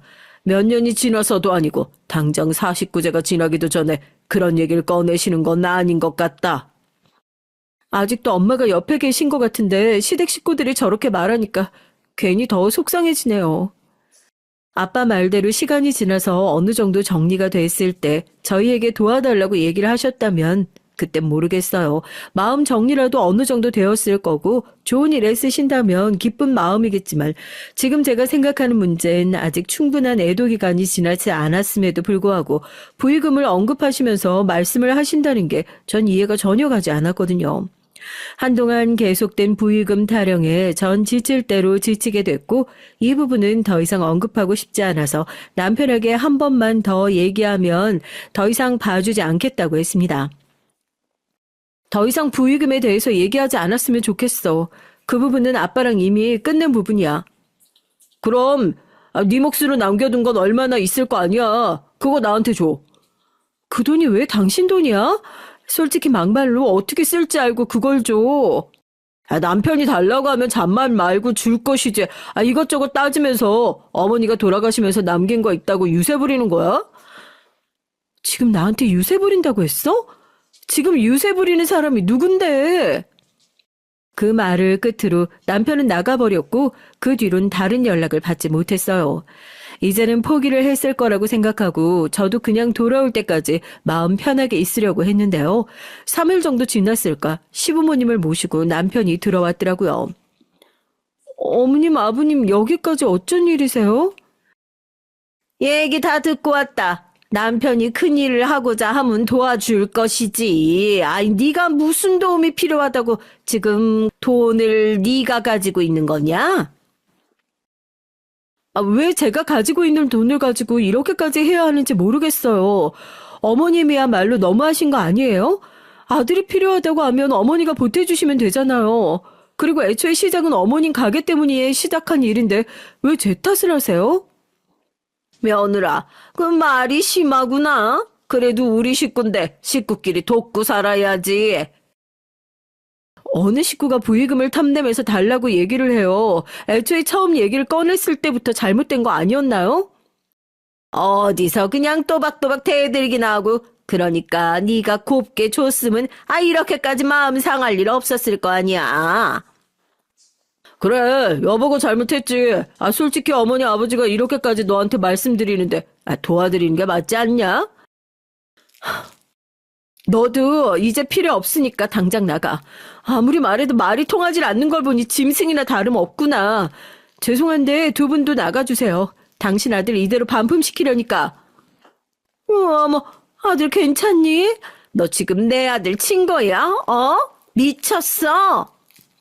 더 이상 참을 수 없어서 뺨을 올리며 남편에게 얘기를 하니 절 죽일 듯이 노려보면서 남편은 어쩜 나한테 이럴 수가 있냐며 소리를 치더라고요.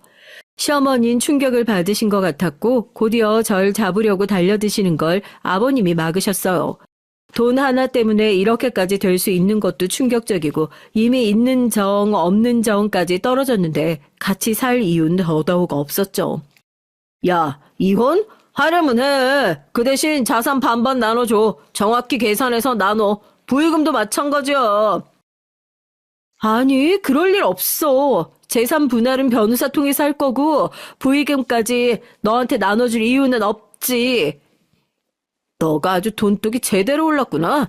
그러니까 지금까지 그 큰 돈을 나한테 말도 안 하고 혼자 가지고 있었지. 당신 통장 조회도 해본 거야? 내가 네 남편인데 그 정도도 못 해보겠어?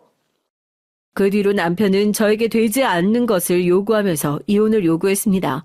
저한테 이렇게 이혼할 거라면 제대로 재산 분할이라도 하라며 얘기를 하더라고요.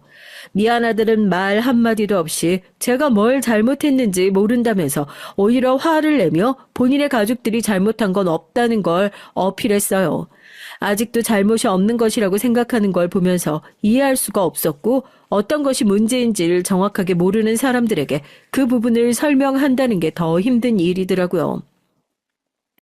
나 진짜 너무 힘들어. 부의금을 꼭 시댁 식구들이랑 나눠야 되는 거야? 응?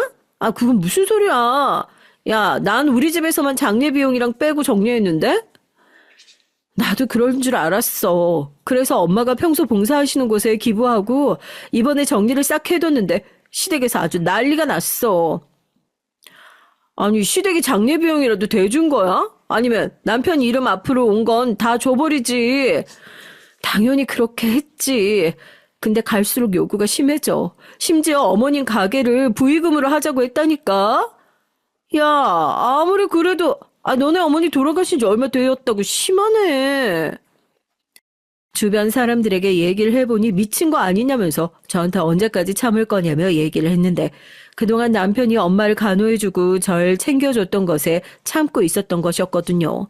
하지만 이렇게 된 이상 가정을 더 이루어갈 생각도 없었고 이미 정이 떨어진 마당에 신뢰를 다시 쌓는 것도 어려운 일일 것 같았어요. 그래서 아빠 얘기도 말씀을 드리고 이혼하겠다고 하니 놀라신 것 같아서 상황도 설명을 해드렸습니다. 여러분들이 생각하시기엔 이혼까지 갈 문제는 아니라고 보시나요? 하나밖에 없는 엄마가 갑작스럽게 돌아가셨는데 그 돈으로 가게를 차리겠다고 하는 시댁 어느 누가 이해를 할 수 있을까요? 정중히 거절을 해도 돈을 탐내니 어쩔 수가 없었습니다.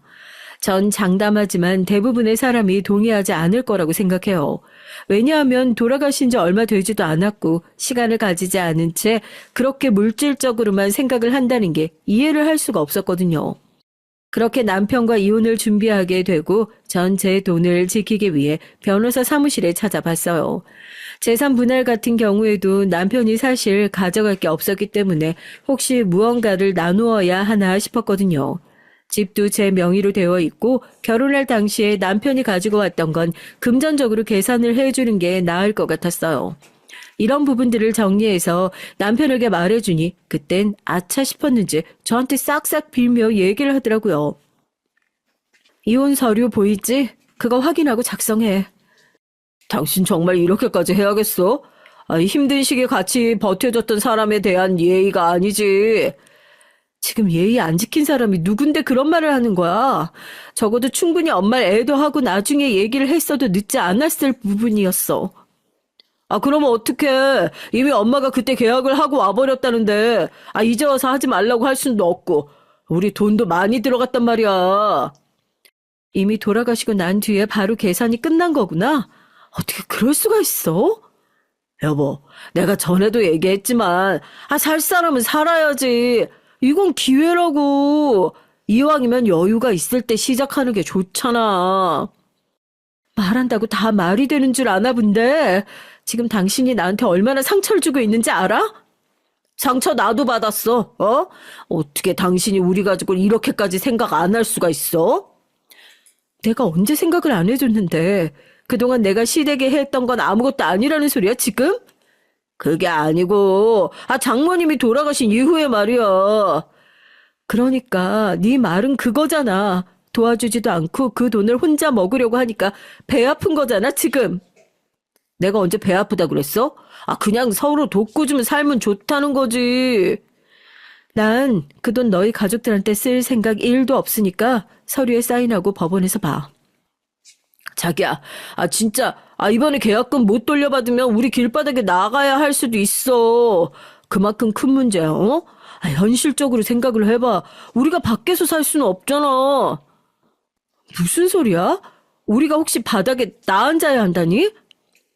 난 당연히 여보가 도와줄 줄 알고 우리 집 담보 대출 조금 받아놨지. 그게 다 가게 보증금으로 들어가 있는 상태고 2억 없으면 우리 부모님도 그렇고 내가 들어간 돈 다 버려야 될 수도 있어. 제발 나 좀 도와줘. 상황을 파악하고 보니까 엄마가 아팠을 당시에 남편이 이것이 부모님께 알려졌을 때 반응이 정말 대박이더라고요. 남편이 얘기를 해준 부분인데 듣자마자 소름이 돋을 수밖에 없었습니다. 이 대화는 저희 어머니가 쓰러지셨을 당시에 있었던 대화인데요. 어떻게 방법은 없는 거래? 갑자기 이게 무슨 일이냐? 그러니까 나도 안타까워 죽겠어. 지혜도 안쓰럽고. 예. 그러면 사망보험금은 얼마나 나온다니? 응? 요즘 보니까 보험도 잘 돼 있고 부의금도 꽤 들어올 것 같은데. 엄마, 지금 그게 무슨 소리야? 돌아가시지도 않았고 그럴 일도 없어. 혹시라도 돌아가시게 되면 네 와이프 몰래 가게 오픈 부의금 받아서 해버리자. 엄마, 진짜 미친 거 아니야? 아무리 그래도 그렇지. 예, 너 잘 생각해봐. 응? 너희 집 대출도 껴있는데 어떡할 거니? 응? 현실적으로 바라보란 말이다. 남편은 시어머니의 말을 듣고 나서 처음엔 어이가 없다고 생각했는데 돌아가시고 난 뒤에 정말 현실적으로 생각을 할 수밖에 없었다고 해요. 이게 말이 되는 소리입니까? 남편의 얘기를 듣고 나선 더 시댁 식구들을 이해할 수가 없었어요. 돌아가시기 전에도 그런 생각을 했다는 것 자체가 역겨웠거든요. 그래서 전 그때 남편에게 선택지를 줬습니다. 이혼을 할 건지 아니면 시부모님과 연을 끊고 살 건지에 대해서 말이죠. 물론 시어머니 말씀을 듣고 흔들렸던 남편이 미운 것도 맞지만 남편은 다시는 돈에 대해 일절 말하지 않고 미안한 만큼 앞으로 더 잘하겠다고 했어요. 또 시부모님과도 이 문제를 해결하겠다며 절 데리고 바로 시댁으로 향했습니다. 어머니 아버지 사실 그동안 우리가 되도 않는 얘기해가지고 지혜 괴롭힌 거 맞잖아요. 이건 아닌 것 같아요. 그게 무슨 소리야? 당장 그럼 계약금 묶인 건 어떡하려고 그러는 건데? 그건 우리 가족이 해결해야 될 문제고요. 쟨 더 이상 여기에 끌어들이지 않으셨으면 해요. 계속 이런 문제로 트러블 생기면 전 부모님과 연 끊겠습니다. 예, 네가 어디서 무슨 말을 듣고 있는지 모르겠는데 그런 말 함부로 하는 거 아니다. 응? 부모 앞에서 연을 끊겠다고 얘기하는 게 제정신이야? 아무리 그래도 그렇지. 우리가 그동안 심했던 건 인정하마. 하지만 그렇다고 부모 앞에서 이렇게 말하는 건 아니지. 앞으로 금전적으로 도와드릴 일 전혀 없고 이건 시부모님뿐만 아니라 친정도 마찬가지예요. 그렇게 남편이랑 얘기를 마치고 돌아오는 길에 진지하게 저를 향해서 사과를 하는 모습을 보고 그동안 반성했다는 걸 느낄 수 있었어요. 자기가 잠시 돌았던 것 같다고 정말 미안하다고 얘기를 하는 남편을 보니까 저도 모르게 마음이 풀렸던 것 같네요. 물론 제가 힘들었던 마음이 다 풀릴 정도로 상황이 좋아진 건 아니었지만 저 몰래 받았던 대출은 본인이 갚겠다고 각서까지 쓰더라고요. 그 뒤론 전혀 문제가 될 게 없을 거라고 생각했어요. 하지만 그랬다면 제가 이렇게 사연을 보내지는 않았겠죠? 2~3달 정도는 평화롭게 지나갔는데 얼마 전 남편이 시어머니와 통화를 하는 모습을 보고 난 뒤론 있는 정까지 다 떨어지게 됐습니다. 그날은 제가 장을 보고 집에 일찍 들어왔을 때였는데 남편이 조퇴를 했는지 집에서 통화를 하고 있는 게 들리더라고요. 그렇다니까 조금 있으면 아마 내가 달라고 말 안 해도 힘들어하는 걸 보면 바로 줄 거야. 그 사람 내가 힘들어하는 건 견딜 수가 없을 거거든. 야, 그러면 네가 빌린 돈 다 내고 돈 좀 남으면 동남아 여행이라도 가보자. 거기 여자들이 진짜 죽인대. 동남아 좋지. 야, 말도 마. 받는 돈만 해도 엄청날 것 같아. 걔 진짜 돈 많거든. 지금 통장 조회해봤는데 어마어마하더라. 그 돈을 혼자 쓰려고 했다네. 괘씸하기도 하네. 그래도 네 장모님 목숨값인데 그렇게 탐내도 되는 거냐? 아무튼 난 뭐래도 좋다. 조만간 술 한잔하자. 그래, 들어가라. 충격적이지 않을 수가 없는 대화 내용을 듣고 나서 당시에 아무 말도 못하고 남편이 하는 말만 녹음하고 있었어요. 제가 남편이랑 이혼할 당시에 들었던 얘기 중에서 증거는 꼭 남겨두는 게 좋다는 게 떠올라서 그 말을 듣고 있던 와중에도 녹음 버튼을 누르게 되더라고요. 아마 남편이 저에게 사과를 했던 건 저를 꼬드겨서 나중에 돈을 받을 수 있을 거라고 생각을 했던 것 같습니다. 전 그때부터 제대로 복수를 해야겠다고 결심한 뒤 어떻게 하면 제대로 나락을 보낼 수 있을지에 대해서 생각을 해봤어요. 그러다가 딱 생각이 들었던 부분이 바로 무리하게 투자를 시켜보는 건 어떨까라는 생각이었거든요. 아무래도 시댁 식구들과 남편은 그동안 가게 오픈을 하고 싶어 하기도 했고 좋은 자리가 있다고 하면 바로 미끼를 물 수 있을 것 같았거든요. 여보, 이번에 좋은 상가 자리가 있다고 하는데 혹시 관심 있어? 에이, 상가라니. 그동안 내가 당신한테 속 썩인 게 상가 때문인데 괜찮아. 다른 건 아니고 이번에 들어가면 그냥 대박인 곳이 있다고 정보를 들었거든. 혹시 관심 있나 하고. 나야 뭐 관심은 항상 있지. 우리 엄마가 가게 하고 싶어 했잖아. 내가 그 뒤로 일부러 말을 안 했는데 사실 엄마가 아직 가게에 대한 생각은 못 접으신 건 맞는 것 같긴 한데 물론 당신한테 해달라는 소리는 아니야. 우리 가족이 알아서 해야 할 일인 거지. 어머님 아직도 가게 하고 싶다고 하신다고? 그때 계약금은 다 어떻게 했어? 그게 아버지 퇴직금 받아서 다 메꿨어. 걱정하지 마. 관심 있으면 어머님이랑 한번 얘기해보면 좋을 것 같은데 건너 들어보니까 들어가기만 해도 매출 보장이 된다더라고. 그래? 그럼 한번 내가 어머니랑 얘기해볼게. 근데 당신 상가 쪽으로는 아예 관심도 없던 사람이 어쩐 일이래? 아니, 우리도 슬슬 미래 준비도 해야 되고 가지고 있는 돈 굴리기엔 상가 쪽이 좋잖아. 제가 관심이 있다고 하니까 남편도 적극적으로 상가를 어필하면서 그 뒤로는 한번 자리를 구해보는 것도 괜찮을 것 같다고 얘기를 하더라고요. 전 부동산에 대해서 아는 점이 많지 않아 보니까 주변 지인들에게 물어 진짜 좋은 자리와 안 좋은 자리에 대해서 알려주더라고요. 그래서 남편에겐 안 좋은 자리를 좋은 구역이라고 얘기하면서 자리를 직접 보러 가기도 했습니다. 안 좋은 자리라고 해도 지리적으로 봤을 땐 부족함이 없는 곳이었기 때문에 남편을 속이기가 딱 좋은 것 같더라고요. 그래서 남편은 직접 어머니와 같이 가게를 하려고 보니까 괜찮은 곳으로 느껴졌는지 이왕이면 크게 자리를 잡는 게 좋을 것 같다고 얘기를 하면서 조금 무리를 하는 게 보였어요. 제가 봐도 그 상가는 생각보다 위치도 괜찮아 보였는데 주변에 아파트 단지가 있는 게 아니라 고정적인 수요는 기대를 해보기는 어렵겠더라고요. 하지만 남편은 뭐가 그렇게 좋은지 싱글벙글이었습니다. 당신 너무 무리하는 거 아니야? 이렇게 하면 달마다 나가는 것도 무시 못할 텐데. 괜찮아. 그만큼 매출이 들어올 거라고 생각해야지. 그리고 원래 시작은 마이너스부터 하는 거라고 했어. 잘 됐으면 좋겠다. 어머니가 직접 운영하고 싶어 하셨잖아. 그래서 이번에 조금 무리한 것도 있고 사실 아직 부족한 게 있긴 한데. 뭔데? 이번에 계약금 내고 나니까 미리 사야 되는 것들을 아직 못 사서 돈이 조금 모자라네. 당신이 좀 도와줄 수 있어? 얼마나 도와주면 되는데? 앞으로 매출이 어떻게 나올지 모르니까 미리 비상금도 있으면 좋을 것 같은데 한 5천 정도? 그래? 알겠어. 도와줄게. 여보 정말 고마워. 내가 가게 잘 되면 앞으로 잘할게. 여보 그럼 직장은? 회사 일은 관두는 거야? 안 그래도 이번에 퇴사한다고 얘기했어. 당신도 이해해 줄 수 있지? 아, 그래. 그래도 나랑 상의는 하고 그만두지. 이제 가게 잘 돼서 직장인 월급보다 훨씬 더 많이 벌 텐데 확신이 있으니까 그만둔 거야.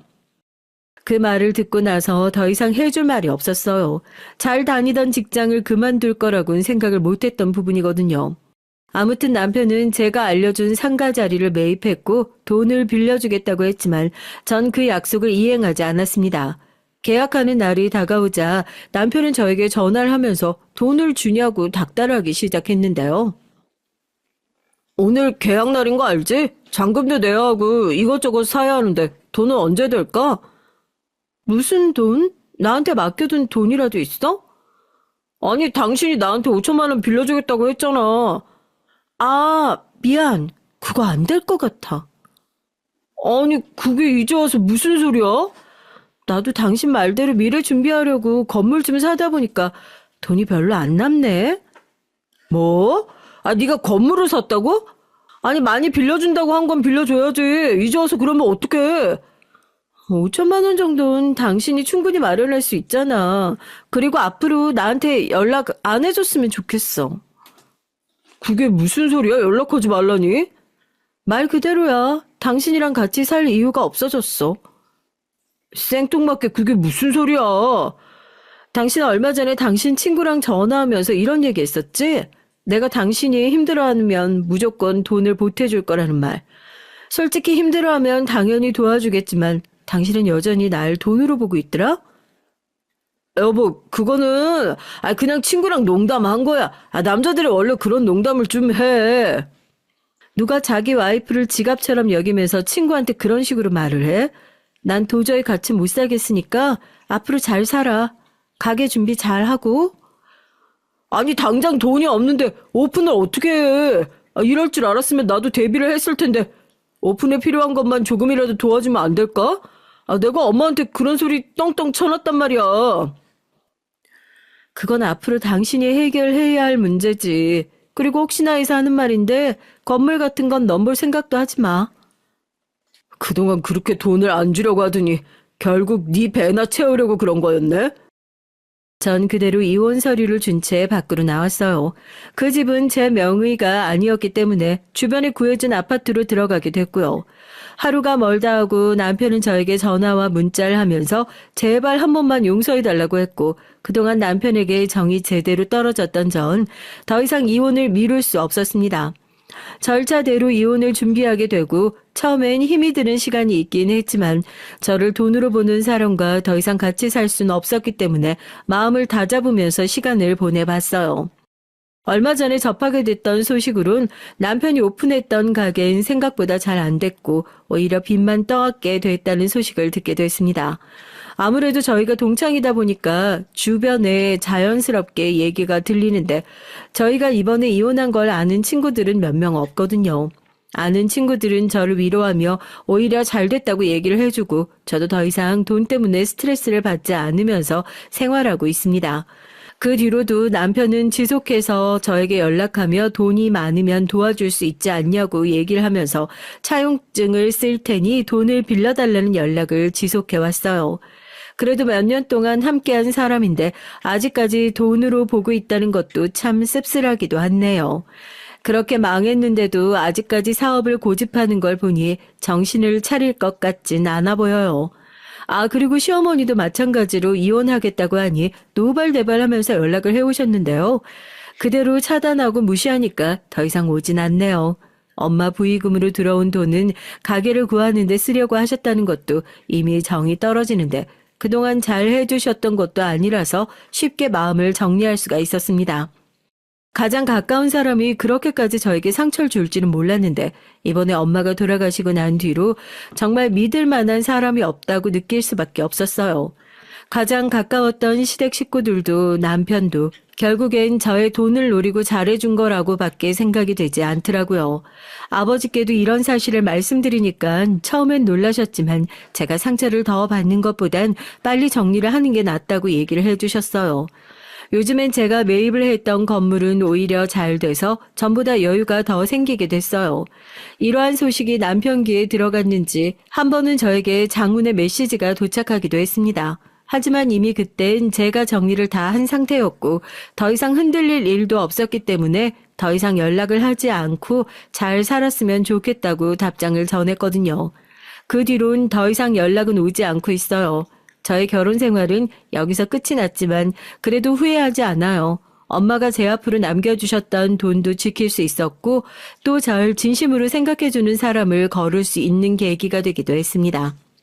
일사행일대 큰일을 겪으면서 힘든 시간을 보낸 뒤론 저만을 위한 시간을 가지면서 이전보다 더 여유롭게 생활을 즐기고 있습니다.